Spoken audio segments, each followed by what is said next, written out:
পৃথিৱীত এনে এজন ব্যক্তি আছে যি 2030 চনৰ ভিতৰত মংগল গ্ৰহলৈ মানুহ পঠোৱাৰ কথা চিন্তা কৰি আছে। তেওঁ মাত্ৰ 13 বছৰ বয়সতে ইমানবোৰ কিতাপ পঢ়ি পেলাইছিল যে যিখিনি কিতাপ গ্ৰেজুৱেট বা মাষ্টাৰ্ছ লেভেলতে পঢ়া যায়। তেওঁ ইমান কম সময়ৰ বয়সতে এটা কম্পিউটাৰ গেম বনাই দিছিল আৰু সেইটো তেওঁ $500 বিক্ৰী কৰি দিলে। তাৰ পাছত তেওঁ এটা কোম্পানী ষ্টাৰ্ট কৰিলে যিটো কিবা কাৰণত তেওঁ 1000 কোটিত বিক্ৰী দিব লগা হ'ল। তাৰপিছত তেওঁ আৰু এটা কোম্পানী ষ্টাৰ্ট কৰিলে আৰু এনেকুৱা এটা ৰকেটৰ প্ৰজেক্টৰ ওপৰত কাম কৰিলে যিটো মহাকাশলৈ গৈ ঘূৰি আহিব পাৰে। তেওঁ 3বাৰকৈ ৰকেট লঞ্চ কৰিলে কিন্তু 3বাৰেই বিফল হ'ল। তেওঁ আৰু এবাৰ চেষ্টা কৰাৰ মন আছিল কিন্তু পইচাৰ অভাৱত তেওঁ নিজৰ ঘৰটোকো বন্ধক দিলে।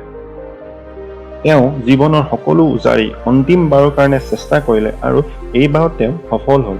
সেই জিদ্দী ব্যক্তিজনৰ নাম হ'ল ইলন মাস্ক আৰু সেই কোম্পানীটোৰ নাম হ'ল SpaceX, যি এটা সময়ত নিজৰ ঘৰটোকো বন্ধক দিছিল। তেওঁ আজি হ'ল বিশ্বৰ সকলোতকৈ ধনী ব্যক্তি।